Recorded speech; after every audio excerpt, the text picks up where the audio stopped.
Hello friends, welcome to Dubey commerce classes. आज कौन सा टॉपिक करेंगे? आज हम लोग करेंगे इन्वेस्टमेंट फ्लक्चुएशन फंड का अकाउंटिंग ट्रीटमेंट। ठीक है, ये भी एक थोड़ा सा प्रॉब्लम क्रिएट करता है, क्लियरिटी बच्चों को ज़्यादा नहीं होती है और ये टॉपिक भी कॉमन है, एडमिशन में भी आता है, रिटायरमेंट में भी आता है। तो छोटा सा टॉपिक है, समझते हैं इसको कैसे करना है। लास्ट के 2 वीडियो में हमने ट्रीटमेंट ऑफ गुडविल देखा था कि एडमिशन में और रिटायरमेंट में कैसे करते हैं। आई होप आपको समझ में आया होगा।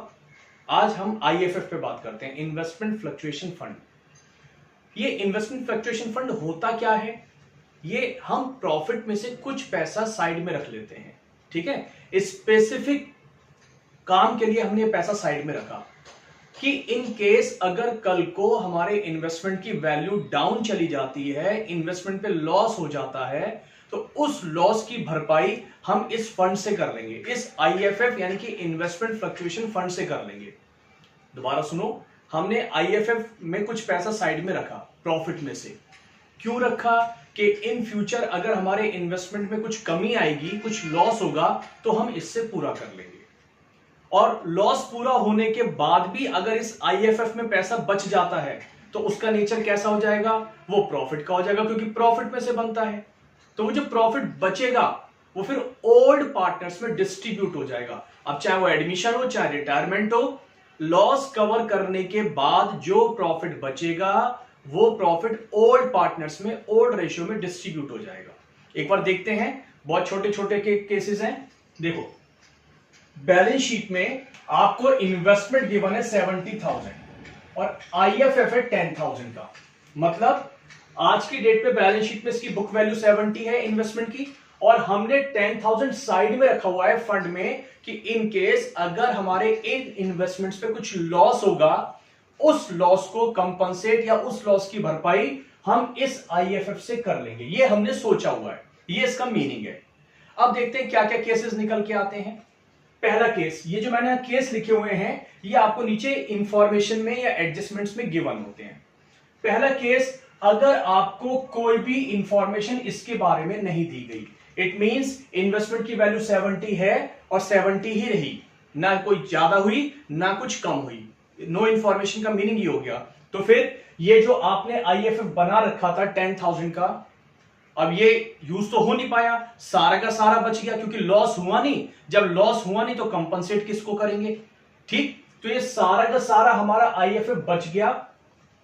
बच गया तो क्या करना है? पार्टनर्स में डिस्ट्रीब्यूट करना है।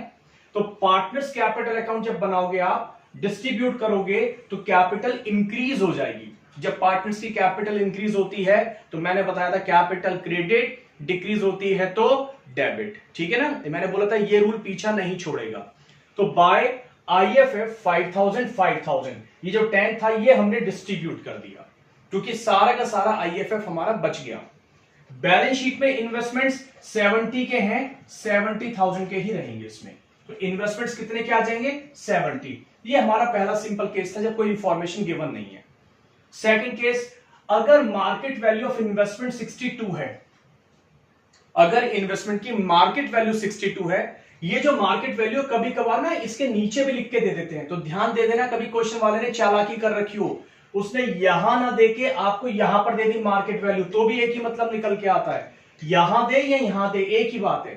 तो अब देखो, मार्केट वैल्यू कितनी रह गई? 62। इन्वेस्टमेंट थे कितने के? 70,000 के। कितने का लॉस हो गया? 8,000 का लॉस हुआ इस बार। और हम कितने से तैयार बैठे थे? हम तो तैयार बैठे थे कि 10,000 तक का लॉस होगा तो हम कंपनसेट कर लेंगे। तो हमारे पास 10,000 थे लॉस को कवर करने के लिए। लॉस हो रहा है 8,000 का, 70 से इन्वेस्टमेंट की वैल्यू कितनी हो रही है? 62,000 हो रही है। तो जो 8,000 का लॉस हो रहा है वो लॉस हम इस आईएफएफ से पूरा कर लेंगे। तो अब भी आईएफएफ में कितना बच गया? लॉस कवर करने के बाद भी कितना बच गया? 2,000 बच गया। एक कसम खा लो कि आईएफएफ में अगर पैसे बचेंगे तो ओल्ड पार्टनर्स में ओल्ड रेशियो में डिस्ट्रीब्यूट होंगे। तो लॉस कवर होने के बाद कितने बच गए? 2,000 बच गए। तो अब पार्टनर्स में 2,000 डिस्ट्रीब्यूट हो जाएंगे। तो यहां पर आईएफएफ बाय आईएफएफ 1,000 और 1,000 डिस्ट्रीब्यूट हो जाएंगे। बात समझ में आई। और बैलेंस शीट में फिर इन्वेस्टमेंट की वैल्यू कितनी हो जाएगी, यहां पर जो मार्केट वैल्यू दे रखी, यानी कि जो चेंजेस हुए थे, कितने से आ जाएगी इस केस में 62,000 से आ जाएगी, 62,000 से। क्लियर हो गई बात।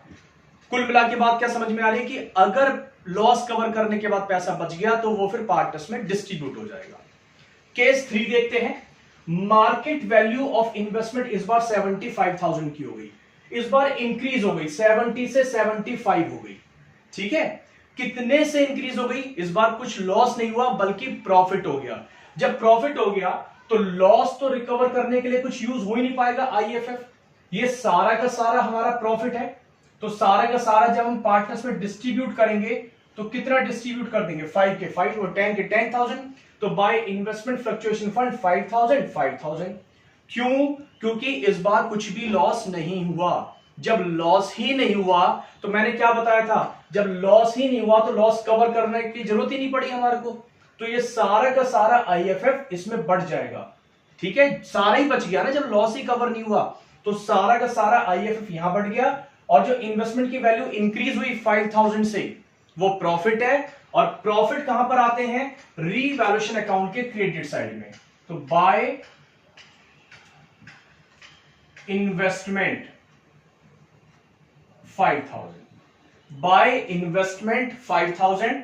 और यहां पर इन्वेस्टमेंट की वैल्यू अब कितनी आ जाएगी, 75,000। तो थर्ड केस में प्रॉफिट था, इस वजह से सारा का सारा आईएफएफ हमने पार्टनर्स में डिस्ट्रीब्यूट कर दिया। और जो इन्वेस्टमेंट पे प्रॉफिट हुआ 70 से 75, वो 5,000 हमने रीवैल्यूएशन के क्रेडिट में लिखा, फायदा है। और इन्वेस्टमेंट की वैल्यू आप देख रहे हो, हमेशा ये तो नई वैल्यू आती है, मार्केट वैल्यू आती है कितने से, 75,000 से। बात समझ में आ गई। बस एक छोटा सा केस और है आपके लिए, एक चीज और, अगर अब की बार मान लीजिए इन्वेस्टमेंट की वैल्यू यहां पर 62 की जगह, मैं अगर इसको केस 4 कर लूं, 62,000 की जगह इसको हम 58,000 कर लेते हैं। अब देखते हैं क्या फर्क पड़ा। इन्वेस्टमेंट है 70 के, अब रह गए 68 के, तो कितने का लॉस हो गया इस बार, 12,000 का लॉस हो गया। लॉस ज्यादा हो गया, सोचा कितना था 10,000 का, आईएफएफ बना रखा था, लेकिन इस बार लॉस आईएफएफ से भी ज्यादा हो गया।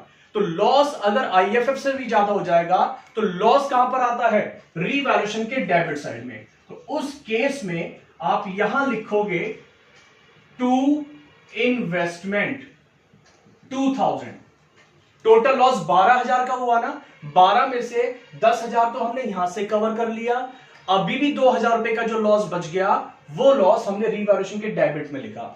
और मैं आपसे पूछूं कितना बच गया आईएफएफ में, बचा तो कुछ भी नहीं। जो 12,000 का लॉस था 10 तो पूरे कवर करने में लग गए। तो इस बार आईएफएफ में कुछ भी नहीं बचा। जब कुछ भी नहीं बचा तो हम पार्टनर्स में डिस्ट्रीब्यूट कुछ भी नहीं करेंगे। और बैलेंस शीट में इन्वेस्टमेंट की हर बार नई वैल्यू आएगी, और नई वैल्यू कितनी अब की बार हमारी 58,000 है। हर बार मार्केट वैल्यू निकल के आएगी। तो टोटल 4 केसेस बन के आते हैं, 4 केसेस बन के आते हैं। ठीक है, आप इनको एक बार दोबारा से थोड़ा ध्यान से देख लीजिएगा। और अगर ये आपको वीडियो अच्छी लगती है तो प्लीज लाइक कीजिए, शेयर कीजिए, सब्सक्राइब कीजिए। ठीक है, थैंक यू।